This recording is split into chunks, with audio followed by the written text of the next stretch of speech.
warahmatullahi wabarakatuh. Dan selamat pagi anak-anak Ibu. Bagaimana kondisinya hari ini? Semoga semua dalam keadaan yang sehat ya. Amin. Nah ya, sebelum kita memulai pembelajaran di hari ini, untuk melanjutkan materi selanjutnya, ada baiknya kita berdoa dulu menurut kepercayaan dan keyakinan kita masing-masing ya. Oke, marilah kita berdoa menurut agama dan kepercayaan kita masing-masing. Berdoa mulai.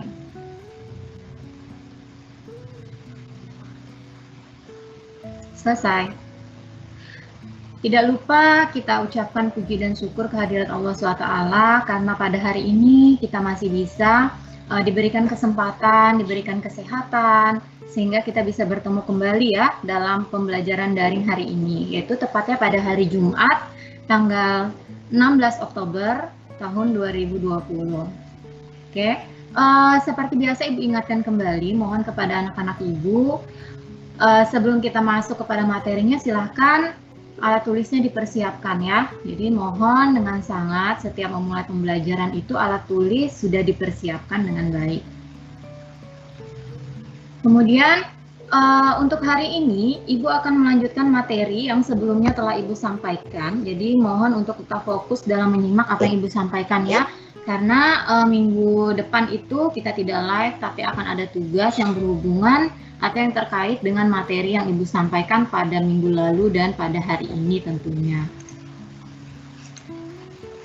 Oke, adapun materi yang akan Ibu sampaikan itu masih sama ya, yaitu adalah pengolahan, di mana pengolahannya di sini kita akan mengolah hasil peternakan dan perikanan. Jadi pengolahan hasil peternakan dan perikanan.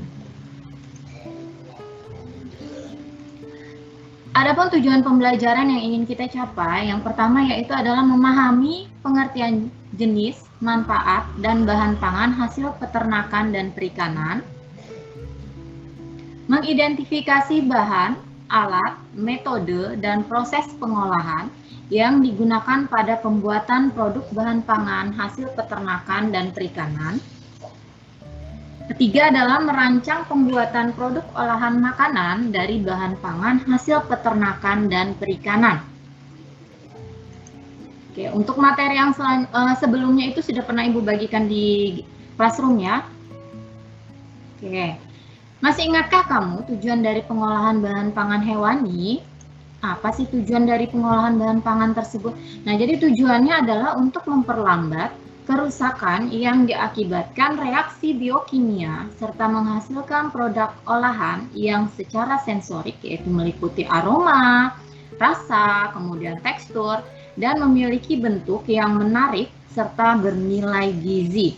Jadi tujuan pengolahan tadi, pengolahan bahan pangan hewani tadi adalah untuk memperlambat kerusakan yang diakibatkan reaksi biokimia. Karena pada dasarnya hewan peternakan dan perikanan ini kan dia gampang sekali membusuk. Itu sudah pernah Ibu jelaskan sebelumnya ya. Kemudian yang berikutnya, kita masuk kepada jenis yang kedua. Di sini kita akan membahas mengenai ikan perairan payau. Nah, ikan perairan payau itu apa? Kalau ditanya ikan perairan payau itu apa? Otomatis dia adalah ikan yang merupakan pencampuran antara perairan tawar dan air laut. Yaitu seperti muara. Apa sih itu muara? Ya, jadi muara itu adalah tempat wilayah badan air atau tempat masuknya salah satu atau lebih sungai ke laut, samudra, danau, bendungan, atau bahkan sungai lain yang lebih besar. Jadi dia ada percampuran ya antara yang di air tawar dan air laut. Contohnya itu tadi seperti muara. Nah, ini dia jenis-jenis ikan di air payau. Yang pertama itu adalah ikan bandeng. Ini gambarnya ya, ikan bandeng. Bagi yang belum pernah melihat, bisa melihat yang ada di layar. Kira-kira ikan bandeng itu bentuknya seperti ini. Dia memiliki tubuh yang memanjang, sesuai dengan gambar ya. Tubuhnya dia memanjang, kemudian dia agak gepeng. Warnanya itu hitam kehijauan dan keperakan di bagian sisi. Jadi di bagian sisinya ini yang memiliki warna keperakan. Oke. Kemudian Jenis olahan yang terkenal pada saat ini itu adalah bandeng presto. Pasti sering mendengar ya atau sering mengkonsumsi yang namanya bandeng presto. Jadi bandeng presto itu dia biasanya dimasak dengan cara dikukus atau direbus. Nah, gunanya untuk apa? Jadi dia membuat si ikan payau ini atau si ikan bandeng ini dia menjadi lunak. Jadi lebih nyaman untuk dikonsumsi. Kemudian bandeng presto ini dia berasal dari banyak sebenarnya ya, cuman yang menjadi di apa ya, oleh-oleh lah, semacam oleh-oleh gitu dia dikhaskan oleh kota Semarang.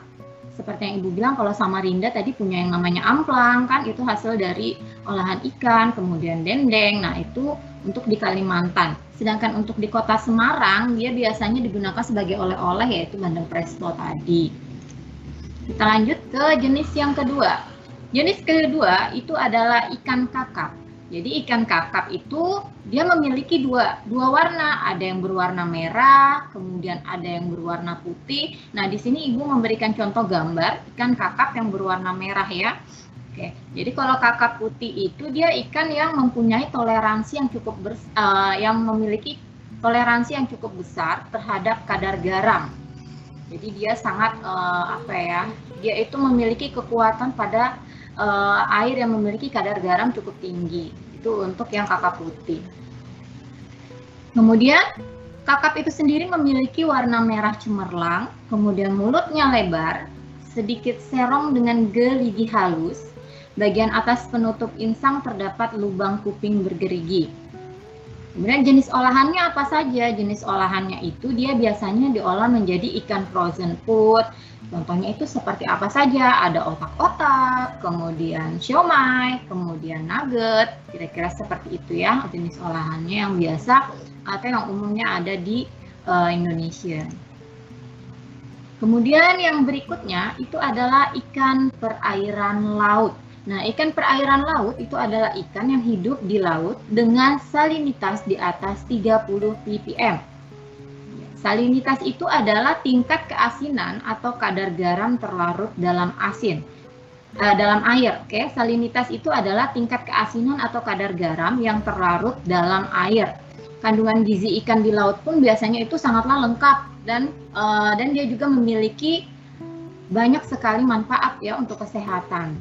Oke, nah ppm itu apa sih? Jadi ppm itu adalah part per million atau dapat diartikan perbandingan konsentrasi zat terlarut dalam pelarutnya. Seperti yang kita sampaikan, seperti yang Ibu sampaikan, salinitas tadi adalah tingkat keasinan atau kadar garam yang terlarut dalam air. Kemudian yang berikutnya adalah ikan perairan air laut. Tadi jenisnya ada beberapa macam. Yang pertama itu adalah ikan tuna.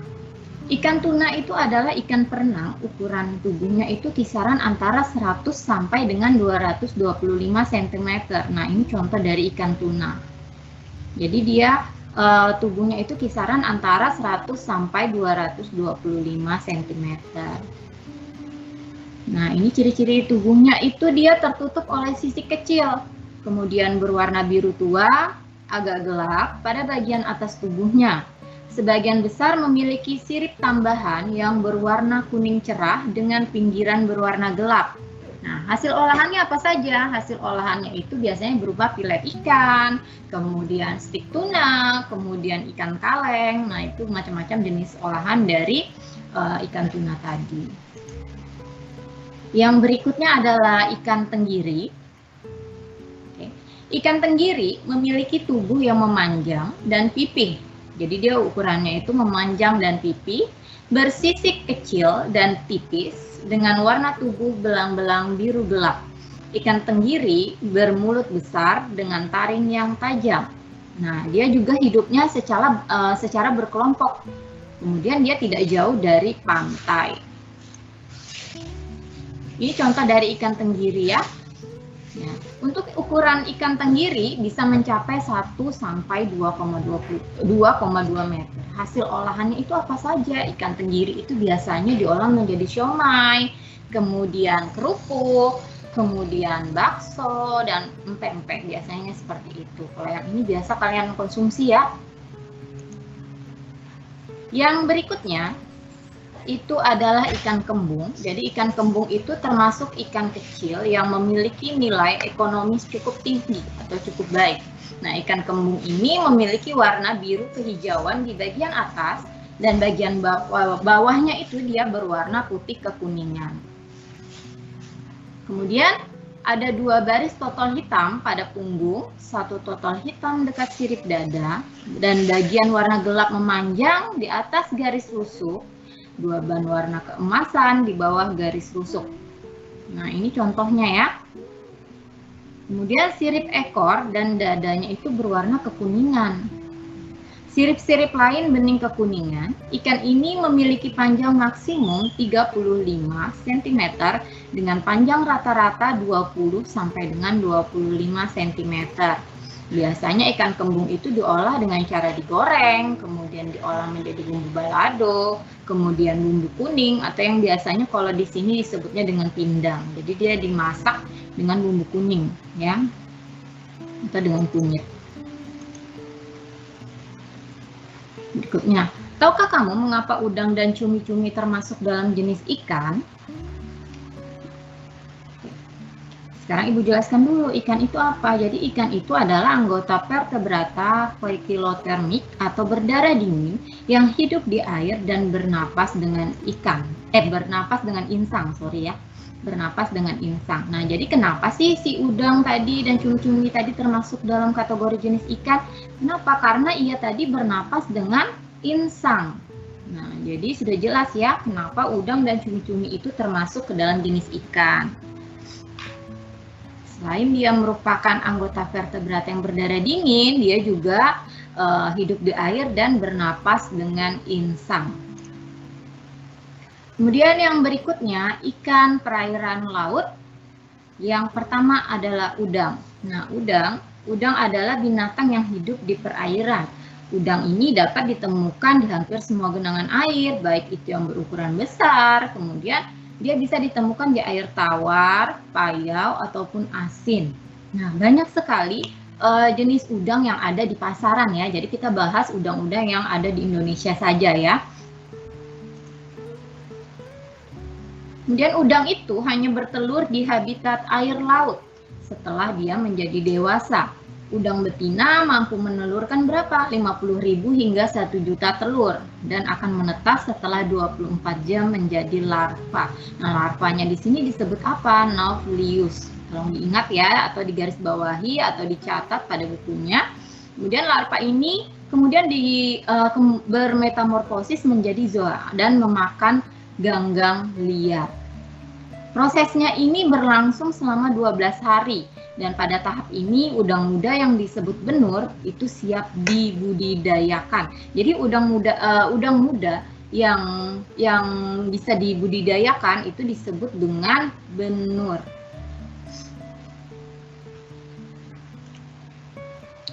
Yang berikutnya, ini tadi yang seperti Ibu bilang, jenis-jenis udang yang ada di pasar Indonesia yang sering digunakan dalam olahan bahan pangan. Ya, yang pertama itu ada yang namanya udang jerbung. Ibu yakin kalian pasti taunya lobster, ya kan? Udang-udang kecil, tapi tidak tahu tuh jenisnya jenisnya apa saja, ya kan? Jadi gini, yang pertama itu kita bahas adalah mengenai udang jerbung. Udang jerbung ini contohnya ya, udang jerbung. Jadi udang jerbung ini disebut juga sebagai udang putih atau white spring. Dengan ciri-ciri kulitnya putih, dia memiliki kulit yang putih, licin, warna putihnya ini kekuningan, dan memiliki bintik hijau. Bintik hijau, kemudian ada pula yang berwarna kuning kemerahan. Nah, itu kalau udang jerbung. Satu udang ya. Kemudian ada lagi yang namanya udang flower nih. Nah, ini jenisnya. Jadi udang flower itu bentuknya seperti ini ya, cantik seperti bunga. Jadi udang flower itu dia berwarna hijau kehitaman dengan garis melintang coklat. Kulit kakinya itu dia berwarna agak kemerahan. Nih, seperti contoh di gambar. Corak warnanya dia seperti bunga, makanya disebut dengan udang flower. Nah, mungkin itu tadi yang dapat Ibu sampaikan ya pada kesempatan kali ini. Minggu lalu Ibu sudah menjelaskan mengenai ikan ya, ikan. Pertama yang Ibu jelaskan itu adalah apa sih itu jenis-jenis ikan, pengertiannya, manfaatnya, kandungannya apa saja, mungkin seperti itu. Nanti tugas yang akan diberikan oleh Ibu, kemudian Ibu Mardiancis itu sama ya. Jadi tugas yang akan diberikan oleh Ibu dan Ibu Mardiancis itu sama. Jadi dia meliputi apa yang telah disampaikan hari ini dan sebelumnya, masih mengenai pengolahan hasil peternakan dan perikanan. Yang baru kita bahas apa? Yang baru kita bahas ini adalah kita perikanan ya. Nanti akan kita lanjutkan lagi pada pertemuan kita yang akan datang. Sebentar, mungkin Ibu bisa mengulang kembali. Nah, ini di sini Ibu ingatkan kembali tujuan dari pengolahan bahan pangan itu apa? Yaitu tadi untuk apa? Untuk memperlambat kerusakan yang diakibatkan oleh reaksi biokimia. Karena sifatnya si daging dan ikan ini dia memiliki kandungan air yang lumayan, kandungan air yang cukup tinggi sehingga bisa cepat mengalami proses pembusukan, ya. Jadi itu kenapa kita harus melakukan yang namanya pengolahan bahan pangan hewani. Kemudian untuk pengolahannya itu sendiri itu tidak bisa sembarangan. Jadi nanti kalau makanan itu terlalu lama kalian masaknya, vitaminnya berkurang, kemudian tidak baik bagi kesehatan. Apalagi itu kalau dibakar ya. Nah, dibakar itu juga tidak baik untuk kesehatan, apalagi yang menggunakan arang. Karena apa? Tadi arangnya tadi akan tercampur pada bahan yang kita bakar tadi. Kemudian, kalau ikan yang sebelumnya itu Ibu bahas itu ikan air tawar ya. Jadi ada banyak sekali ikan air tawar, ada ikan emas, kemudian ikan apa lagi kemarin? Ikan lele ya, banyak sekali. Kemudian yang hari ini adalah ikan air payau, yaitu ikan apa tadi? Ikan yang hidupnya itu di air payau, percampuran antara air tawar dan air laut. Contohnya itu seperti muara. Kemudian tadi kita membahas sudah sampai dengan air laut, kemudian udang, itu sudah pun kita bahas. Sepertinya itu saja yang dapat Ibu sampaikan pada kesempatan kali ini ya. Jika ada pertanyaan, silahkan ditanyakan, bisa langsung di chat saja. Untuk tugas-tugasnya yang masih kosong, Ibu ingatkan kembali, mohon dengan sangat minggu ini dapat dilengkapi, karena setelah di-input itu tidak bisa Ibu ganti lagi ya, jadi nanti bisa diganti, tapi nanti setelah kalian mendapatkan hasil dari rapot PTS tadi.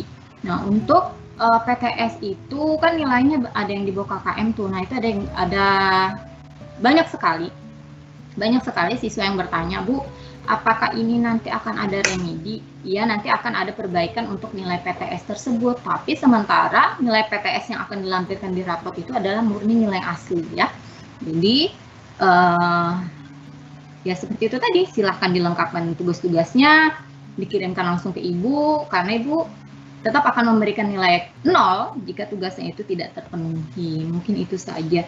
Pak Sam, apakah ada pertanyaan dari anak-anak?